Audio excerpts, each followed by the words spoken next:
નમસ્કાર વિદ્યાર્થી અને વાલીગણ, સ્વાગત છે તમારું એજ્યુસ્ટેશન ગુજરાતી યુટ્યુબ ચેનલના એક નવા વિડીયોની અંદર. તો ફાઇનલી દરેક વાલીઓને વિદ્યાર્થીઓનો જે આતુરતાથી રાહ જોઈ રહ્યા હતા કે મેડિકલ એડમિશન પ્રોસેસ જે MBBS અને ડેન્ટલ માટેની છે એ ક્યારે શરૂ થશે, તો ફાઇનલી તમારી આતુરતાનો અંત આવી ગયો છે. તો અહીંયા જુઓ, અંડર ગ્રેજ્યુએટ એડમિશનમાં આપણે હવે ક્લિક કરીએ મેડિકલ અને ડેન્ટલના સેશનમાં, બરાબર. તો તમે અહીંયા નીચે સ્ક્રોલ કરો છો તો હવે તમને અહીંયા જુઓ એક પેજ દેખાતું હશે. હવે અહીંયા ફાઇનલી 31 જુલાઈના રોજ અપડેટ આવી ગઈ છે.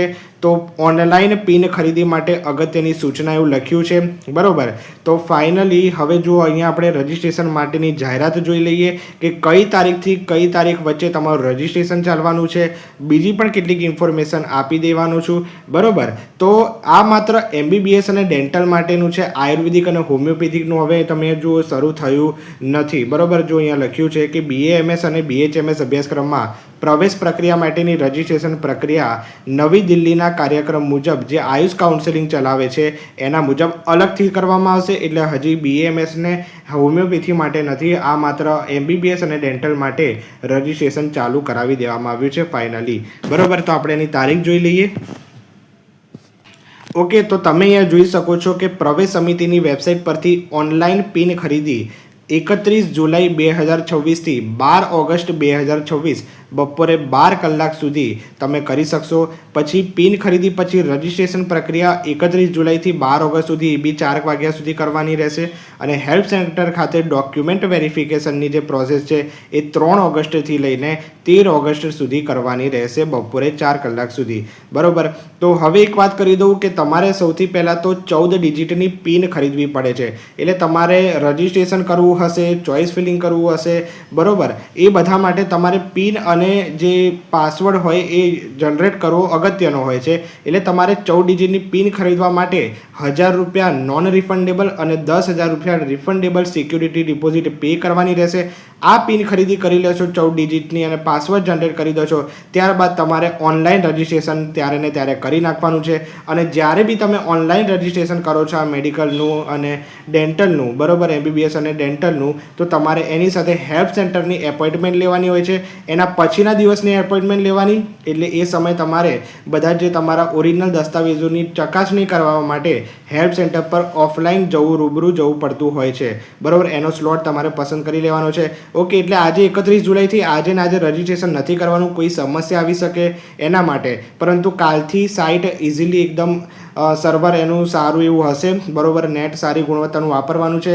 જો ઘરે ના કરો તો વધારે સારું, સાયબર કાફેમાં જઈને કરાવવું, કારણ કે ઘરે જો કોઈ એરર આવી જશે તો પછી એમાં નિષ્ફળતા જઈ શકે. એટલે સાયબર કેફેવાળા કરતા હોય રજિસ્ટ્રેશન ને બધું, એટલે એમને સારી રીતે ખ્યાલ આવે, એટલે એમની પાસે જ કરાવવું યોગ્ય છે. કે ઘરે જો કરવું હોય તો ઘરે બી તમે કરી શકો છો, એમાં બી કોઈ વાંધો નથી.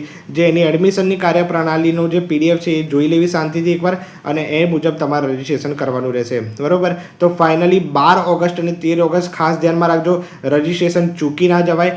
આ તારીખ પહેલાં તમારે રજિસ્ટ્રેશન વહેલી તકે પતાવી દેવાનું છે. આ તો ખાલી ડ્યુ ડેટ આપી છે, પરંતુ એનેથી વહેલા તમારે રજિસ્ટ્રેશનને પિન ખરીદી પતાવી દેવાની છે, બરાબર. અને હેલ્પ સેન્ટર પર બી વેરિફિકેશન પતાવી દેવાનું છે. અને હેલ્પ સેન્ટરની વાત કરીએ તો હેલ્પ સેન્ટર સોમવારથી શુક્રવાર સવારે 10 વાગ્યાથી 4 વાગ્યા સુધી અને શનિવારે 10થી બપોરે 2 કલાક સુધી હોય છે. અને જાહેર રજા રવિવાર હોય ત્યારે હેલ્પ સેન્ટર પર ચકાસણી બંધ રહેશે, બરાબર. તો આ વસ્તુ ખાસ યાદ રાખવાની છે. પછી લોકલ કોટાના ઉમેદવારો માટે અગત્યની સૂચના છે, તો તમારા PDFમાં બધું વાંચી લેવું અને અહીંયા આ તારીખ મીન ધ્યાનમાં રાખવાની છે. ઓકે, તો રજિસ્ટ્રેશનની જાહેરાતની નીચે ઓનલાઈન એપ્લિકેશન અને રજિસ્ટ્રેશન માટેની સૂચના આપી છે. પછી ઓનલાઈન એડમિશનની કાર્યપ્રણાલી, પછી ડોક્યુમેન્ટનું લિસ્ટ, બરાબર. તો એ બધી જ PDF તમારે જોઈ લેવી, એકવાર શાંતિથી વાંચી લેવી, અને ત્યારબાદ જ તમારે રજિસ્ટ્રેશન પ્રક્રિયા જેને બધું છે એ બધું તમારે શરૂ કરવું, બરાબર. ઓકે, પછી હેલ્પ સેન્ટરનું લિસ્ટ બી આપી દીધું છે. મેડિકલ ફિટનેસ સર્ટિફિકેટ બી આપી દીધું છે, કારણ કે મેડિકલ ફિટનેસ સર્ટિફિકેટ તમારે જોઈશે, એનો બી અલગથી હું વિડીયો બનાવી દઈશ, બરાબર. પછી authority letter four original document verification, એટલે જો કોઈ તમે વિદ્યાર્થી ના જઈ શકતા હોય કે એમના અન્ય કોઈકને મોકલવા માગતા હોય તો એના માટે ઓથોરિટી લેટર જરૂર હોય છે, તો એની માહિતી આપી દીધી છે, બરાબર. તો એના ડિટેલમાં વિડીયો આવશે. આ તો ખાલી અત્યારે તમને અપડેટ આપી છે. આગળ બી કેટલું તમારે શું ધ્યાન રાખવું, રજિસ્ટ્રેશન કેવી રીતે કરવું, તેના માટે ચેનલને સબસ્ક્રાઇબ કરી દેજો, કારણ કે બધી જ માહિતી આપણી ચેનલ પર આવતી રહેશે. તો મળીએ છીએ આવા જ કોઈક નવા વિડીયો સાથે. ત્યાં સુધી ગુડ બાય, થેન્ક યુ.